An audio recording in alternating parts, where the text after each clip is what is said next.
وصدنك بيش جون سنة كلابا كوني أفري اللواتنك ما أنت وحن كسوغنا هاي مقالة هرر كتها الله لنا عبري دلك إثيوبيا ومقالة تاريخية وتاريخ ذو يدي بقول نقولسين كبدن كون سنوات وحلو قياسها قيبتن قديمة هرر وهالكن كبلا ميسا إن أي شرتي كدوات كوني اللواتن سنوات مكة ما ملك مقالة إنه وحيود بالدجان أي حسان أساس كي مقالة طبعا كي سنوات بمر أما أفرتي سنوات بمر وحنا القياس هي إن وقت هرر أي شرتي خاصة قيبتي القديمة أي إمك تهاي كدوات كوني اللواتن سنوات مقالة إنه وحي هانشرتي حرون وين أو إسلام كايليهين وحسيدو كلا هانشرتي حرون وين أو قناعسي waxaan isku xidhnaan jiray waqtiyada qaar kood magaalada Sayla iyo magaalada Harar hadda waxaan imika galeynaa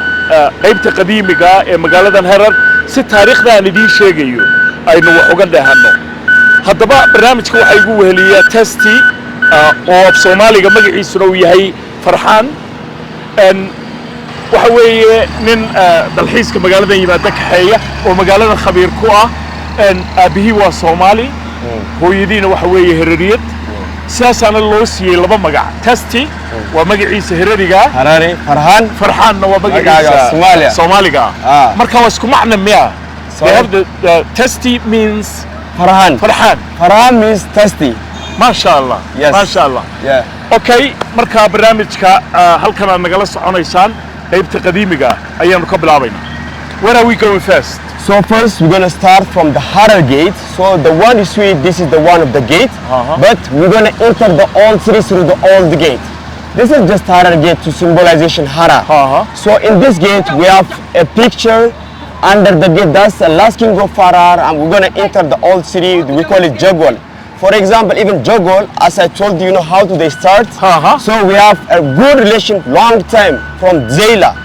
Like the trade route of the Zayla, Harar, Kobar, and Toto. That's the trade route even long time ago. So that's the reason most time Harar is the one of the fourth religious city in the world. The first is Mecca, the second Medina, the third Jerusalem, the fourth is Harar. Testi ama Farxaan waxa uu sheegay magaaladu ay leedahay 5 gate ama 5 albaab oo laga galo oo kuwa qadiimiga laakiin albaabkan imikaanu ka galeynaa uu yahay mid magac ahaan loo sameeyay si loogu muujiyo albaabadii magaaladu ay lahayd laakiin albaabada kalena waynu arki doonaa wuxuu sheegay in xaruntani ama magaaladan Harar qaybteeda qadiimigii ay waqtiyada qaar ahaan jirtay goobta barakaysan ee afraad ee muslimiinta marka laga tago dabcan Makka iyo Madiina iyo Qudus Jerusalem magaalada afraad Harar bay ahayd magaaladan waxa kale oo ay leedahay inta naasi guda gelin oo ay tahay magaalo jimciyada quruumaha ka dhaxaysa qaybteeda dhaqanka iyo waxbarashadu ay u astaysay inay tahay meel adduunyada u dhowrsoon oo ay tahay in la ilaaliyo.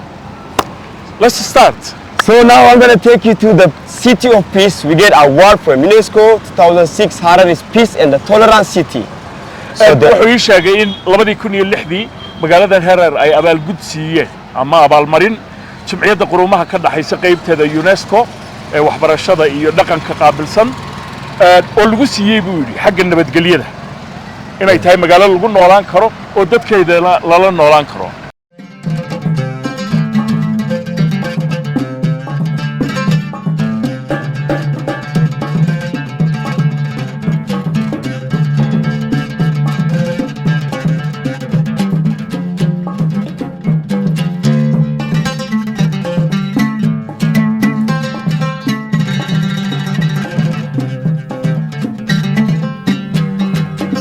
So the Showa gate is like 1,010 years old. That's the one of the oldest gate. wuxuu sheegay in markaanu soo galnay qaybtii qadiimiga ahayd ee magaalada Harar oo geedkaanu ka galeynada la yiraahdo Showa gate waxa uu jiray 20 sanadood geedkaasi ama albaabkaasi. So it's one of the 5 gates. Yeah, one of the 5 gates. waxaanu ka mid yahay 5 albaab ee magaalada laga soo gali jiray. Can you tell me why this city was gated? So you know why we make a gate? Yeah. So a long time ago, the 5 gate they protect the city. This 5 gate, 6 p.m. they get closed. Maybe if your home is outside the old city, it's not allowed to go out. It's not allowed to go in. So they close 6 p.m. They give a key for the king, and then they'll open 6 p.m. in the morning, Okay. like to protect the city. Okay. wuxuu ii sheegay in sababta magaalada deyrka loogu sameeyey ama geedku ay ahayd si magaalada ammaankeeda loo ilaaliyo 6da subaxnimo la furi jiray 6da fiidnimada waa la xidhi jiray marka boqorka furayaasha loo dhiibi jiray buuri ilaa subaxa dambe 6da subaxnimo. So the Somalis had the name for the gate. Yeah, even for not Somali, they have a name for the gate. For example, we say Jugal. Jugal means we are long time ago. The Somalian people, they come. Harar is like the holiest city Yeah. for the Muslim, the most important city, like Mecca, Medina, Jerusalem, Harar, right? So for that reason, they come for the religious purpose Okay. to Harar. Most time they come from far, from Okay. Berbera, from when they come, Okay. they come late. We say jog, Joke, yes. jog. Then they say gal. They understand? Jogol. Jog, Jogal. gal. Yeah. And wuxuu ii sheegay in Soomaalidu ay magacyo u lahaayeen geedadkaasi waa 20 sannadood ka hor marka Soomaalidu wuxuu yidhi maadaama dadka la joojin jiray si waqtigaan magaalada loo ogolayn aanay u soo gelin joog iyo gal marka gal waa dadka la soo daynayo dabcan joogna waa dadka la celinayo. So what do you call the gates now? Jogol is the whole city. Oh, the Jogol. wall, you know, the Okay. wall. The wall, we call it Jogol. Okay. marka deyrka magaalada ku wareegsanaa ama gidaarka ayaa magaca Soomaaliga laga soo dheegtay oo Jugal baa loo yaqaanaa. So Yes. it is still called Jugal. Still we call it Jogol. Jogwal. Jogol, Jogal. Jogwal. Yeah. welina waxa uu yidhi Jogwal kaasaa loo yaqaanaa.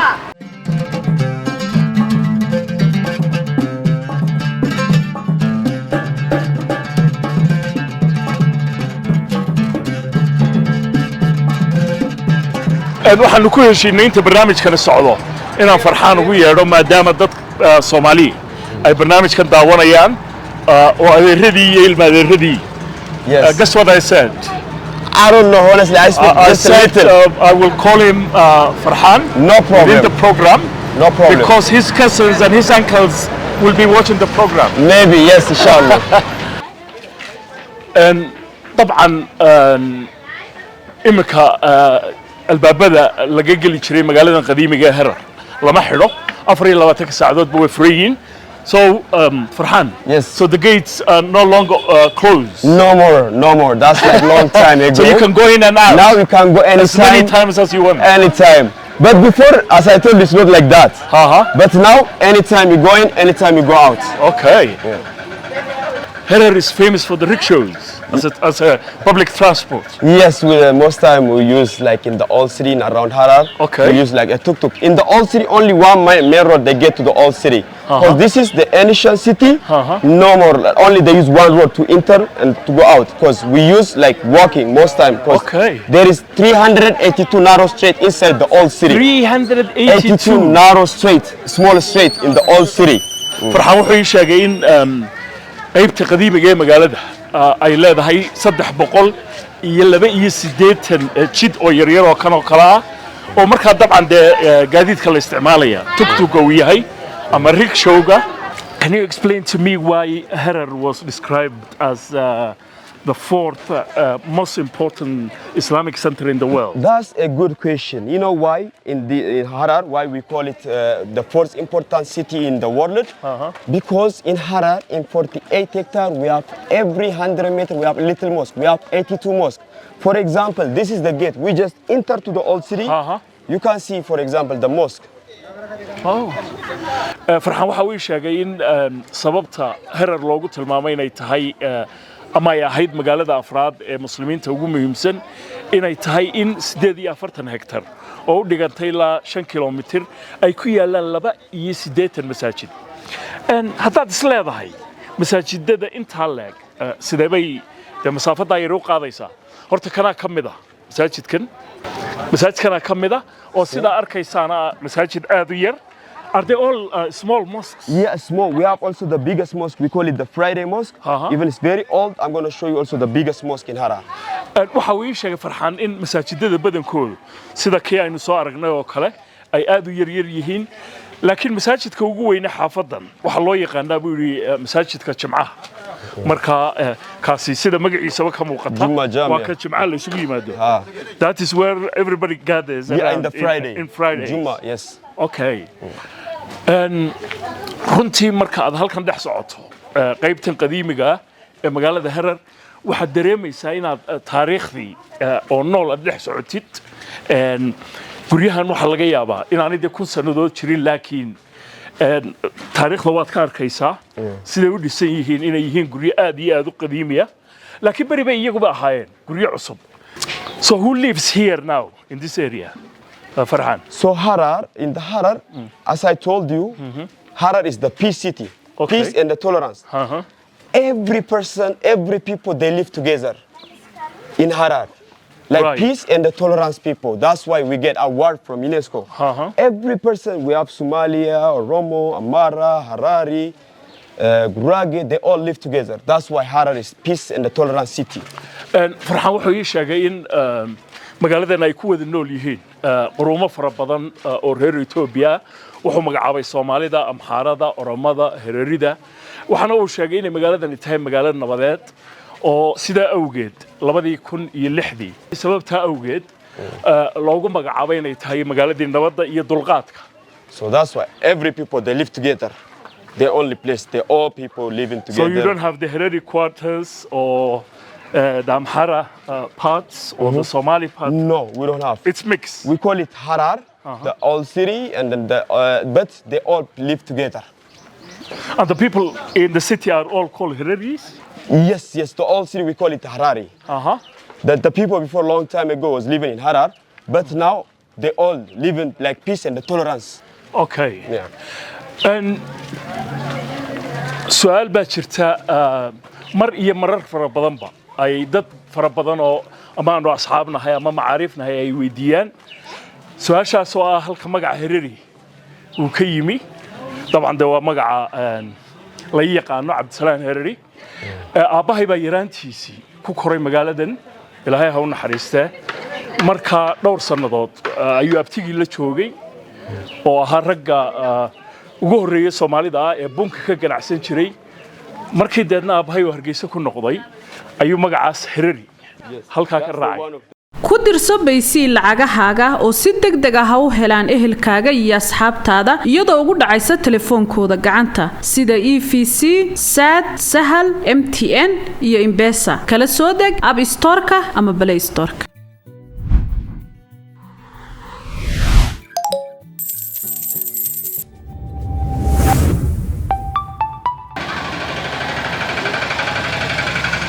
So this is the local market. This is the local markets. So in Harar, you found everything. Everything. wuxuu sheegay in halkan tahay suuqa laga adeegto Vegetables, fruits, oo wax kasta laga everything. helo sida arkaysaan khudradii baa taala oo nooc walba leh marka haddii wadamada reer galbeedka aad barnaamijkan ka daawanayso oo supermarket waaweyn oo laga adeegto aad u baratay tani waa tii dabiiciga ahayd dhulka la fadhiyaa adeega halkan aad u soo doonanaysaa dabcan ilaa inta gobolku u dhacayo weey. So where are we going? So now We're still heading to the gate. Yeah, now still we are in some part of the city. Now we are getting into the old city through the old gate. Okay. So this gate, they call it Asmaddin Gate in Harari. Asmadi gate. Asmaddin. Asmaddin. So like this is the side, if you see in the north part of Ethiopia. So any guest, whenever they come from the north part, they enter through this gate long time ago. As I told you, the gates like 6 p.m. they get closed. So this is the new part of the city. The old parts, now we are getting to the old part of the city. And wuxuu sheegay Farhan in gate kan la yiraahdo Asmaddin. Is that right? Asmaddin, yes. Asmaddin. Yeah. And waxa weeye mid kamida albaabadii qadiimiga ahaa ee qaybta gabowday magaalada laga gali jiray. And waxana uu sheegay in dadka ka yimaada dhinaca waqooyi ee Ethiopia ay halkan ka gali jireen. So now we enter to the old city, 1010 years old, through the original gate. And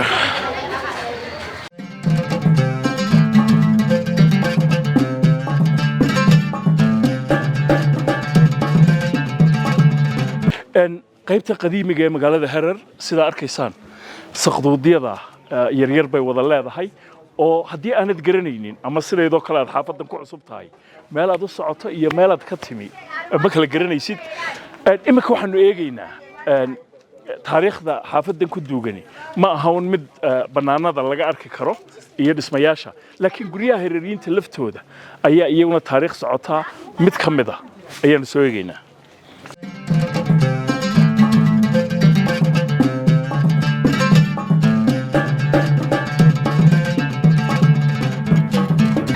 This is beautiful. That's why I bring you here. Thank you very much. This is one of experience.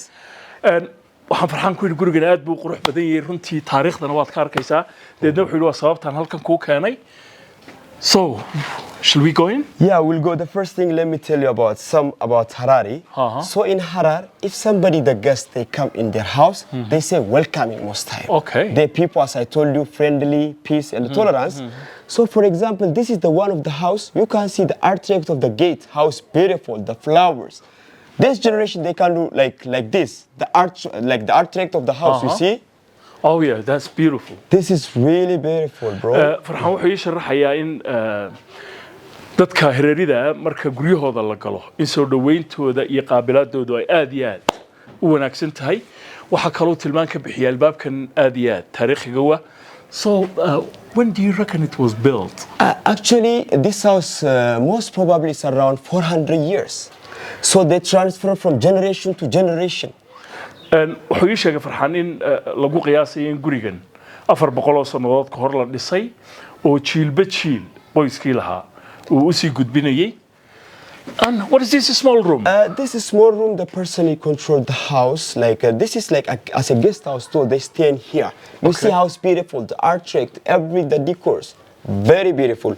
You have no idea. Still, I didn't open this house for you. Okay. I'm So there is a sorry for that. surprise I waiting really for us. want to make you surprised. Okay. Believe me or not, you really love it. It's very colorful. It's very clean, full of decors, full of history.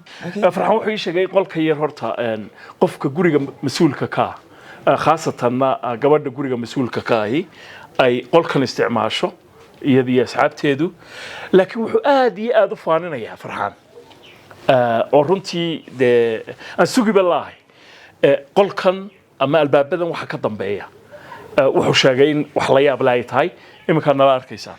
So come we go Even in? you see the gates, right? How is you can't tell when you see the gate, you can't tell this is very old. The architects. So now I'm gonna take you wuxuu to sheegay in albaabka marka la eego aanad moodaynin waqtiga gurigan uu jiray inuu jiray.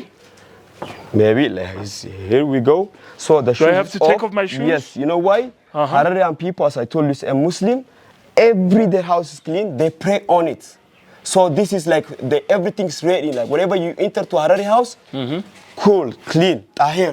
farxaan wuxuu ii sheegay in kabaha sida dee guryaha muslimiintaba loo baahan yahay in la iska saaro maadaama waqtiyada qaarkood halkan lagu tukado waxaad moodaa inaan ugu soo talagalay oo kabahaygu waa sandal. I'm gonna on the light for you. intii goore la doono ayaan maanta iska saari karaa. Do you see what I make you surprised? This is the real Harari feeling. This is the real Harari house. Typically, traditionally, Harari house. Wow. Like breathtaking. You see how you feel So now? do they normally decorate their houses like this? The old Hararis. Harari house, they decorated the house like this. The baskets, the bowlery, the plates, everything's like this.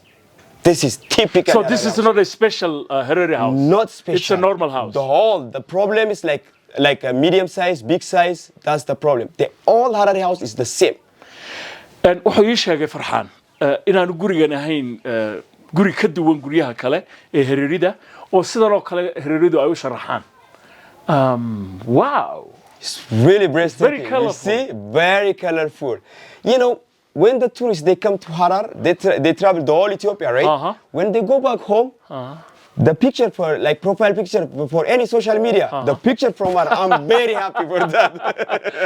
wuxuu ii sheegay farxaan oo kale in dadka dalxiisayaasha adduunyada dhan ka yimaada markay Ethiopia soo booqdaan inay waxa kale oo dhan iska iloobaan oo profile-ka sawirkooda the social media ay saartaan buu yiri sawirkay halkan iskaga qaadaan.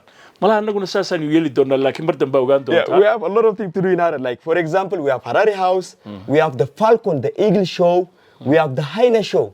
From this, Maybe one picture it will be profile. For almost Can I sit here? Again, let me tell you something about Harari house. You can sit any place you want. The place where you sit, they have a meaning. I'm going to explain to you about the meaning. Okay. Farxan waxa weydiiyay inaan halkan fadhiisan karo. Deedna wuxuu ii sheegay inaan la iska fadhiisanino guriga markaad soo gashid ama guryaha Hararida sida xitaa dadku ay u fadhiisanayaan dadka guriga leh iyo dadka martidii inay macno leedahay tiibu imkay noo sheegaya. How do they sit? Any place you want. Feel free, sit any place you want. But it only shows the importance of the important, person. like that's what I'm going to explain to you later. Okay. After you sit, I'm going to make another What about surprise. if I sit here? That's good. You can do that. Okay, you just sit there, right? Yes. So, as Harari house, we have every number. We have 5 main gates. Okay. 5 prayer time. Okay. 5 level in Harari house. Okay. So that means everything connected with the Muslim. That's why we are the first important Muslim city. Farxan wuxuu ii sheegay in dabcan de muslimiintu 5 salaadood ay leeyihiin oo marka albaabadii qaybta qadiimiga laga soo galay Hararna ay 5 noqdeen oo 5tii salaadood laga la mid dhigay waxa kale oo uu sheegay in guryaha Hararidana markaad soo gasho 5 qaybood ay ka kooban yihiin fadhigu the most important person in the house, where do they sit? So, the place where we sit, that's the most important person in the house. And the owner of the house where they can sit. As a chance, you choose the good place. Okay. For example, as I told you, we have 5 levels, right? So for us, most time, not the owner is important. The important is the educated people. Okay. When we say educated, the person who finished the Quran, we call it Hafiz al-Quran, we call it educated. Okay. Farxan wuxuu ii sheegay in kastoo aan helay buu yidhi meeshii ugu muhiimsanayd oo halka qofka guriga leh uu fariisto waa qaybtan arkaysaan haddana waxa uu sheegay inaanay qaybtani ahayn qaybta ugu muhiimsan qaybtaas sare waxa fadhiista buu yidhi dadka mutacalimiinta ama mutacalimiinta loo yaqaano waa dadka quraanka dhameeyay buu yidhi ama xaafidal quraanka. For example, this is the elder people and then very important people, they sit here. If this house they have anything, so the elder and the important people they sit here. Okay, waxa uu sheegay in dadka odayaasha ama waayeelka iyo dadka mutacalimiinta inay fadhiistaan qaybta. From here to there, if it's young age, if somebody's died from this house, the person he recite Quran, but it's still a young, but they recite Quran, the person he finished Quran. So whenever they make a mistake, these people, it will be corrected. Waxa uu sheegay qaybtan ka yara hooseysa inay fadhiistaan tusaale ahaan marka geeriyo dhacdo kale ama marka quraanka la subcinayo dhalinyarada laakiin xaafidal quraanka oo hadiiba ay wax qaldaan qolada halkan fadhida ee mutacalimiinta iyo waayeelkii ay dhalinyarada qabanayaan. And then from here to here, the owner of the house, only the owner of the house, he take a seat here.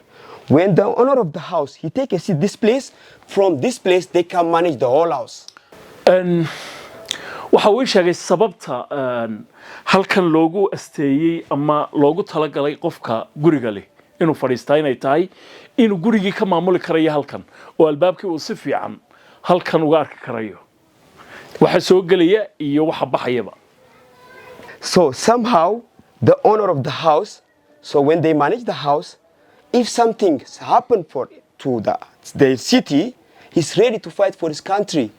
That means long time ago, the only religious, like anything is happened on his religious, anything is happened for his city, they have also something sign. Let me show you. Do you see this spear? Oh yes. I didn't finish.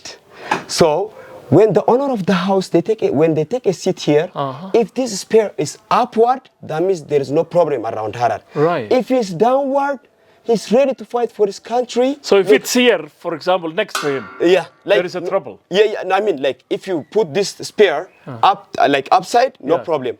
If you put it downside, it's ready to grab from there and then fight for his country, for his religion, and for anything. And Farxan waxa uu sheegay in sababta kale qofka guriga leh uu halkan u fadhiistaa ay tahay iyadoo halkan uu waran u suran yahay oo waranku hadii sida Farxan sheegay afkiisu uu sare u jeedo dhulku waa nabad dhibaato ma jirto hadii se uu soo foorarsado oo la soo foorariyo marka waxa qofka guriga uu diyaar u yahay hadii xaalku xumaado inuu markaba qabsado oo deedna uu magaaladiisa iyo gurigiisa u difaaci karo haddii aad ku nooshahay magaalada Nairobi ma ogtahay shirkadda Faras Taxi inay macaamiisheeda siiso qiimo dhimis aad u ballaaran sidoo kale shirkadda Faras Taxi waxa ay ku soo celinaysaa 10% lacagtaada trip walba aad qaadato lacagtaasi oo ah Faras Miles waxa aad ka dhigan kartaa M-Pesa kaarka ku hadalka ama internet haddaba kala soo deg App Store-ka ama Play Store-ka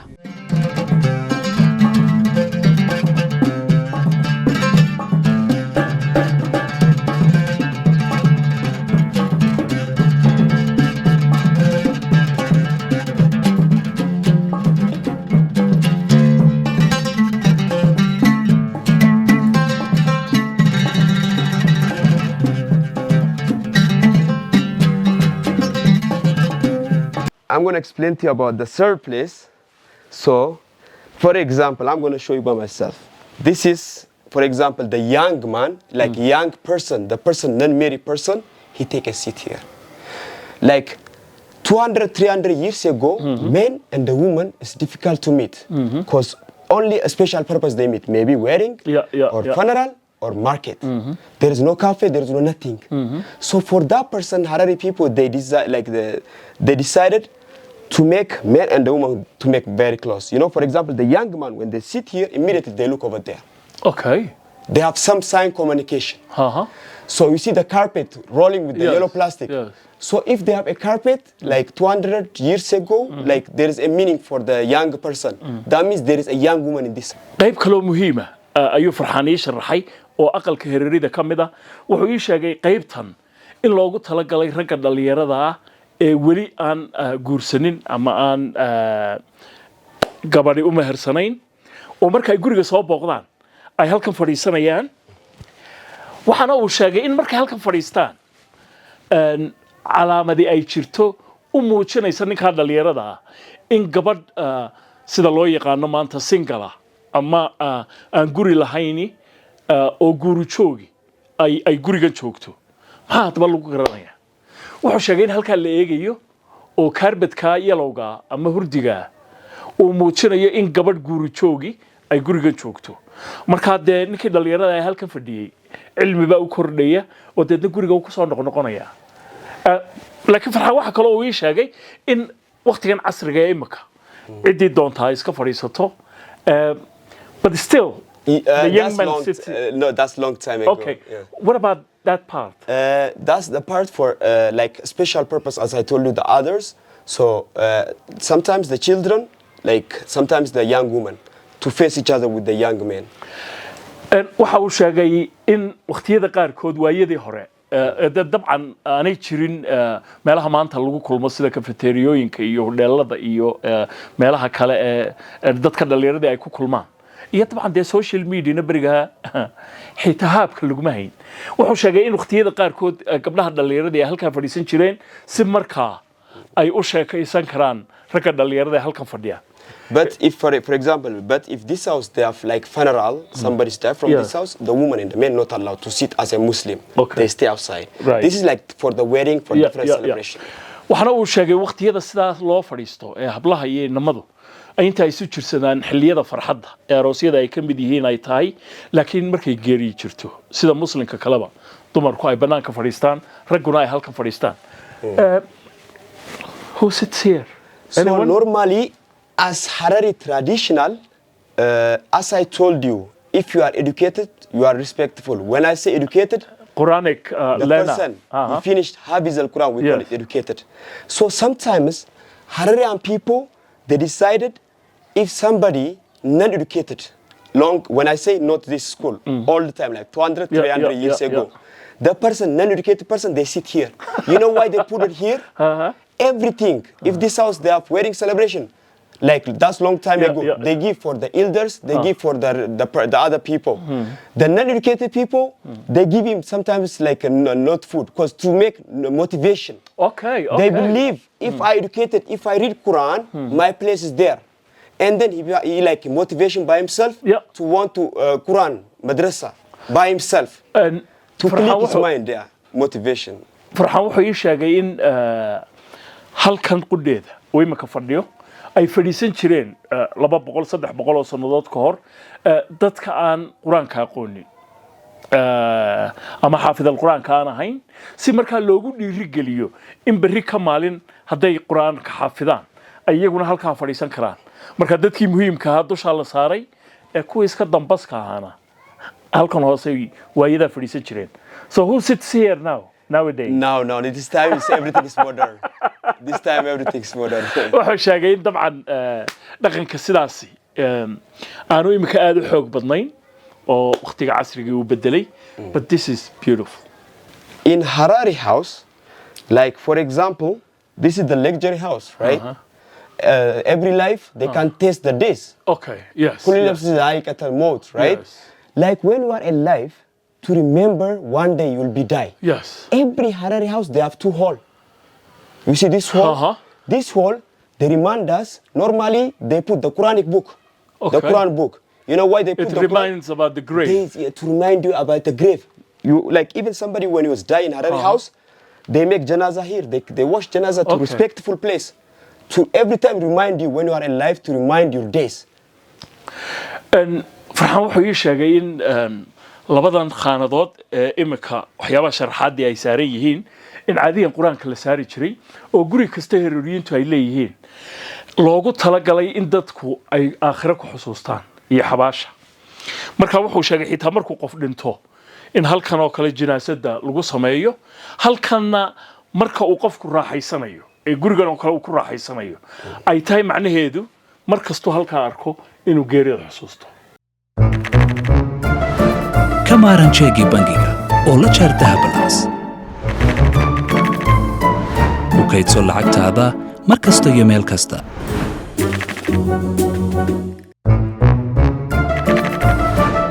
Ku dhex isticmaal adeegyada Somtel iyo iDahab ku xidha akoonkaaga bangiga oo ka dhex maamula lacagtaada. U soo wareegoo la jaanqaad dunida casriga oo ku maamula abka dahabalaas nolol maalmeedkaaga maaliyadeed. Hadda kala soo deg App Store iyo Play Store abka dahabalaas. واو واسبوعك في عايز صاحبي waad ka heshay sooma ما شاء الله صح ما عاد كش بسيط waxaan ku shubtay xilmo furan $10 baad ku shuban kartaa 5 baad ku shuban kartaa 15 baad ku shuban kartaa 20 baad ku shuban kartaa